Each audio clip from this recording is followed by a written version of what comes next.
programa Luz Sideral, o pão nosso da filosofia. Muito bem, hoje é a edição de número 93 e o tema Libertação e Verdade Universal.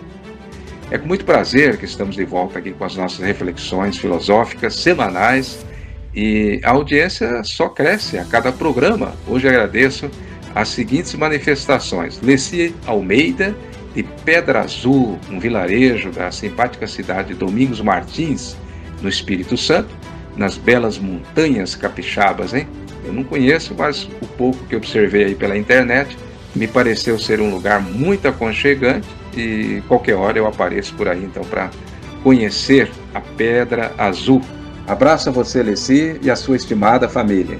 De São Carlos, região central do estado de São Paulo, nossa querida amiga Maria Lourdinha Ruiz Duran, ela está sempre acompanhando aí nossas reflexões. E para finalizar, dona Laurinete Ribeiro Leite, dona Lalá, da zona leste da capital paulista.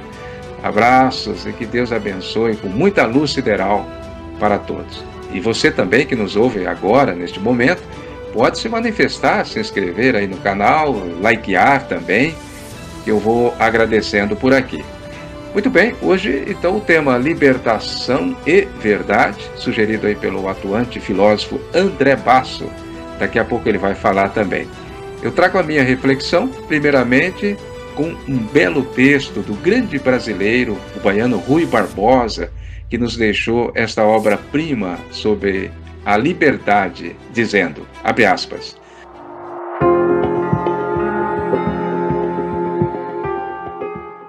para assegurar a liberdade pessoal, não basta proteger a de locomoção. O indivíduo não é livre porque pode mudar de situação na superfície da terra, como o animal e como os corpos inanimados. Há liberdades que interessam a personalidade ainda mais diretamente, a que são a égide dela. Tal, acima de todas, a liberdade de exprimir e comunicar o pensamento sob as formas imprescindíveis à vida intelectual, moral e social do homem. Dar-lhe a faculdade mais extensa de deslocar-se, retirando-lhe de pôr em comunhão as suas ideias com as de seus semelhantes, é infringir-lhe a violência mais degradante, a coação mais dolorosa, a ilegalidade mais provocadora, o mais insolente dos abusos de poder. Fecha aspas, ponto.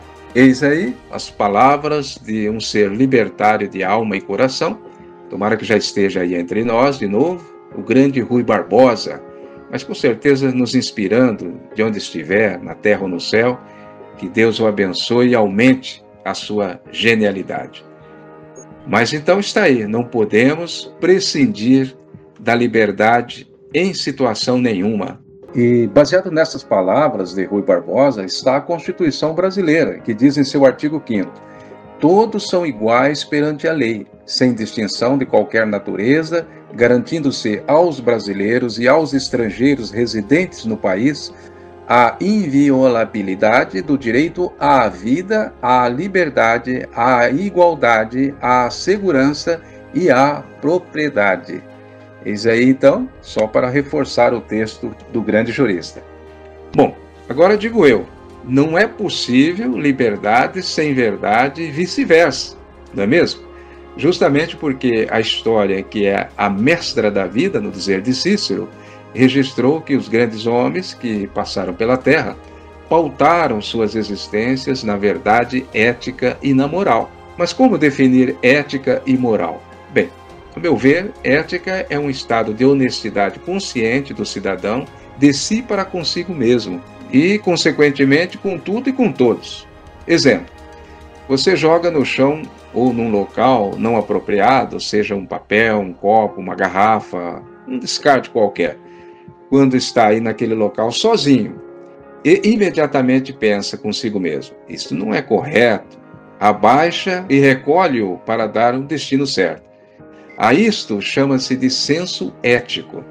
Já a moral é instituída pela cultura de cada região, cada povo, cada nação, seja por estado, arte ou pela religião, né? que normalizam regras de vida. Olha, você só pode agir neste caso assim, e em outro caso você vai agir assim, assim, assim. Então, a isto denomina-se de moral. Você está fazendo porque alguém lhe impôs aquela condição. Prestou atenção na diferença entre ética e moral? A ética é da consciência, é aquilo que se refere ao consenso cósmico universal, enquanto a moral é existencial, dependendo da região em que você esteja. Existem aqueles que fazem da ética a moral de suas vidas, entre eles Jesus, o Cristo planetário, o filósofo dos filósofos, que não só viveu a ética universal, como também uma moral supinamente elevada, servindo de modelo para todas as vertentes de moral existentes na Terra. E não podemos esquecer também que existiram grandes iluminados, como Mahatma Gandhi, Buda, Moisés, São Francisco de Assis, Teresa d'Ávila, tantos outros que viveram e ainda se vive a ética e a moral do Cristo, e no futuro será a vivência plena para todos os habitantes da Terra. Bem, e o Cristo sentenciou com muita clareza: conhecereis a verdade e a verdade vos libertará. Para falar mais sobre o tema, eu vou convidar então o amigo e pesquisador da literatura mundial elevada, nosso irmão em humanidade, André Basso. André, amplia aí nossa compreensão de verdade universal, como entender e se harmonizar com essa realidade cósmica, à luz das vertentes filosóficas, luz sideral e universica. Ataíde e ouvintes do Luz Sideral. Bem, o tema de hoje ele nos remete a uma profunda reflexão de como nós podemos atingir a nossa libertação através do código único, que é a verdade. Verdades universais, e já nascemos com esse código, que permeiam justamente esses dois pontos fundamentais. Inclusive você já nos apresentou aí, que são a ética e a moral. Uma coisa está ligada à outra, pois é impossível alcançar a verdadeira libertação sem a verdade de Deus. Isso dentro de nós mesmos, como disse o Cristo: vós sois o templo do Deus vivo, e o reino de Deus está dentro de cada um de vós. Eis o código. Bem, meus amigos, vamos falar sobre autolibertação e verdades universais. Vivenciar a verdade é possuir a própria liberdade. A verdade, ela é cíclica e é progressiva, conforme o despertar e amadurecimento da nossa consciência em sincronia com as leis cósmicas, evolutivas do planeta Terra. Isto é, a compreensão da vivência, da verdade, que é intrínseca, é singular, é do indivíduo. Em linha reta, sempre em linha reta, rumo ao infinito. Nós não devemos nos prender a tempo e espaço. Todos nós estamos incondicionalmente nesta jornada evolutivo-progressiva. A verdade sobre nós mesmos é o fator que eu considero preponderante na jornada. É o nosso próprio autoconhecimento.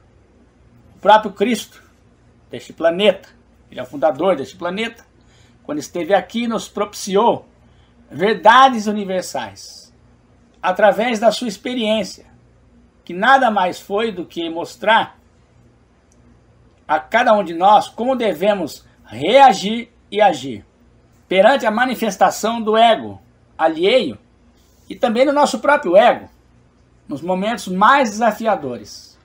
O Cristo, ele suplantou muitas vezes, de forma antagônica, a realidade conhecida por muitos, na visão de muitos, nas horas mais difíceis. É fato verídico que ele já possuía autodomínio da situação. É claro, não houve sofrimento algum, carnal e nem emocional, no Cristo. Ele dominava muito bem essas leis da natureza. Não era um homem comum, a nossa espécie. Não foi um sofredor como pensam algumas mentalidades do cristianismo, ou até mesmo do paganismo. Por isso ele não exerceu nenhuma violência, mas sim a não violência. que está bem contida e embasada no próprio Sermão da Montanha. Mahatma Gandhi foi um grande atuante da não-violência.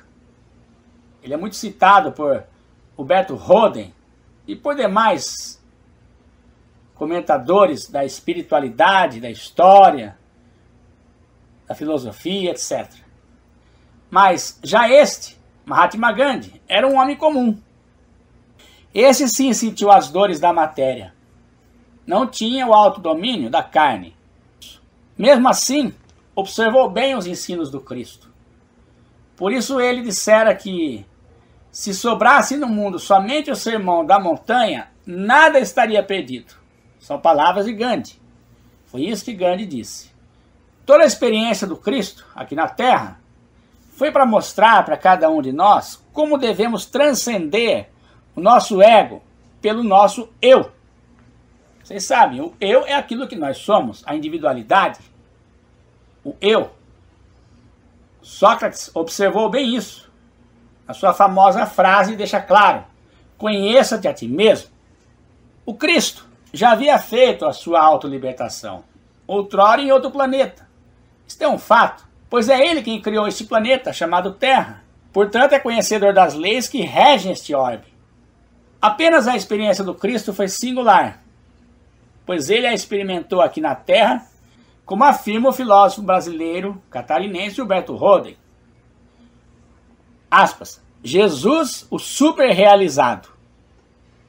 Com sua descida aqui na Terra, se tornou um supercristo. Potencializou sua cristicidade, já desenvolvida outrora. Intensificou, é claro. Nós vemos em Lucas, capítulo 24, versículo 26. Aspas, porventura não convinha que o Cristo padecesse essas coisas e entrasse na sua glória? Está lá no Evangelho. Bem, não nos libertaremos por ritos, dogmas, crenças, e sim por esta vivência. Encerro aqui o que o Roden disse, esse trechinho. E retomo o raciocínio. Por isso ele, o Cristo, disse, conhecereis a verdade, e a verdade vos libertará. Primeiramente, a verdade sobre nós mesmos. Como a nossa consciência vai manifestar durante a nossa vivência no plano material e também após o desencarne, no plano espiritual. Vejam, são realidades diferentes, desafios diferentes. E agora temos consciência da verdade sobre nós mesmos. Isso é auto-investigação, auto-inquirição. Podemos citar aqui na Terra uma criatura que experienciou bem isto.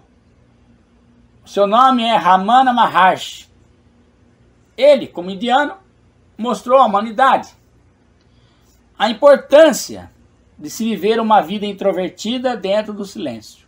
Bem, o Ramana Maharshi estava mostrando para cada um de nós, os seus contemporâneos, a importância de uma vida simples, se abstendo do supérfluo, vivendo apenas com o necessário.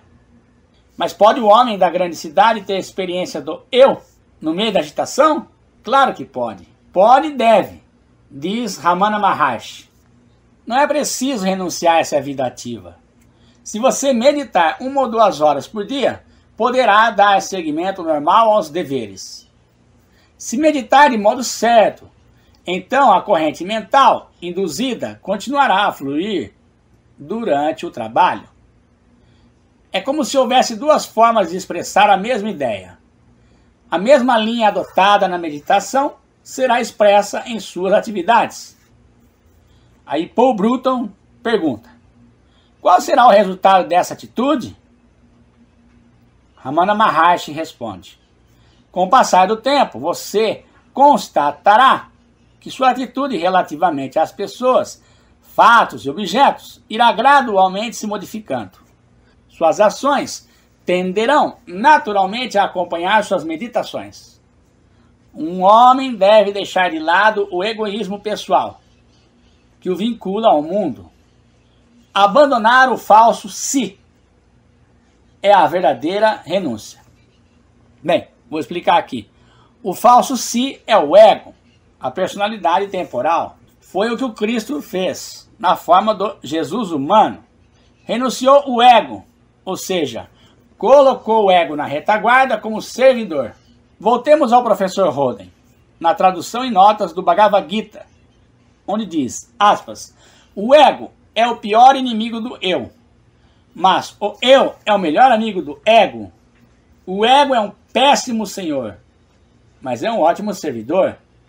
Fechar aspas, ponto. Isso o Cristo nos ensinou. Em parte, Buda também o fez. Mesmo os fundadores de grandes religiões, nelas está contida em princípio a alma das verdades universais. Mas com o tempo vão sendo embaçadas pela luta da sobrevivência. É óbvio que há grandes transformações quando essas lideranças saem do palco da vida, outros assumem, têm mentalidades diferentes, faz um ajuste aqui, muda uma coisa ali, mas se nós formos lá, a alma de cada uma delas está na raiz. Isso é fato. Nunca deixaremos de ter acesso à alma dos ensinos desses grandes mestres. São como setas no caminho, no dizer do professor Huberto Roden. E aqui eu coloquei com minhas palavras como verdades universais. A autolibertação progressiva depende muito do livre-arbítrio do indivíduo. Na essência, somos deuses. O próprio Cristo afirma, vós sois deuses. Na existência, somos desafiados utilizando um corpo material para evolução. Os sábios de Princeton afirmam, aspas, não há evolução sem resistência, fechar aspas. Einstein e os seus companheiros de jornada. Vou prosseguir aqui. Então vimos que aprendemos, evoluímos na nossa jornada de autoconhecimento, vivência introvertida e através das verdades universais, que também são progressivas evolutivas. Bem, para encerrar eu trago uma pequena página do livro Consciência é o que eu sou, de Joel Goldsmith. O prefácio da edição brasileira é pelo professor Luciano Alves Meira. Relançou esse livro na versão brasileira, fantástico. Diz Luciano Alves Meira, o que Deus aguarda em nós? Aspas. Por sua genialidade simples e pelo poder transformador de sua mensagem, Joel Goldsmith deveria ser muito mais conhecido no Brasil do que já é. Ele foi o que se costuma chamar de um mestre espiritual, que nunca fundou instituições religiosas ou sociais. O seu foco estava em ajudar as pessoas a viver melhor, a partir de uma intensa conscientização da imanência de Deus em nós. Aquilo que mais desejamos encontrar na existência é justamente o que somos em essência, afirma o autor. Mas é preciso desenvolver habilidades contemplativas para acessar o Cristo interior e deixá-lo pavimentar nossos caminhos. Se lutarmos contra as nossas tendências egocêntricas e contra o mal que está no mundo, sucumbiremos, pois estaremos combatendo ilusões e, ao fazê-lo, alimentando-as. Se, diferentemente, compreendermos no silêncio a nossa identidade divina, mais profunda e inefável, os desdobramentos dessa experiência efetiva se manifestarão como autoconhecimento, autenticidade, propósito, saúde, contribuições pacíficas e amorosas, porque a grande verdade é que tudo está no espírito e nada tem substancialidade fora dele. Ainda em outras palavras, podemos nos tornar a transparência pela qual a luz infinita do Cristo imanente dissolverá as sombras do mundo. Vale aqui uma recomendação. Os livros de Joel Goldsmith podem ser lidos de diversas formas, mas o modo mais impactante de fazê-lo é ler diariamente alguns parágrafos e meditar sobre eles, alternando com pequenos períodos de silêncio, até que comecemos a receber alguns insights e, principalmente, sintamos uma paz interior que é, ao mesmo tempo, liberdade e renovação. Realize esse pequeno ritual contemplativo 2 ou 3 vezes por dia, há mais de 4 décadas, e posso afirmar que os ganhos são simplesmente imensuráveis. Bom, Um abraço a todos do Luz Sideral.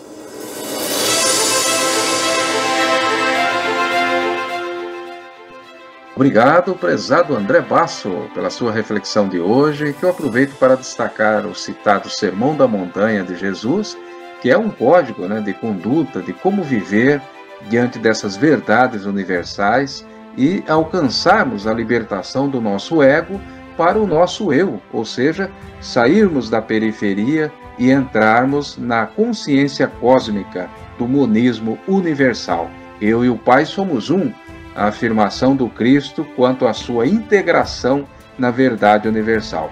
Este é o nosso feliz desiderato, graças a Deus, a perfeição moral cósmica.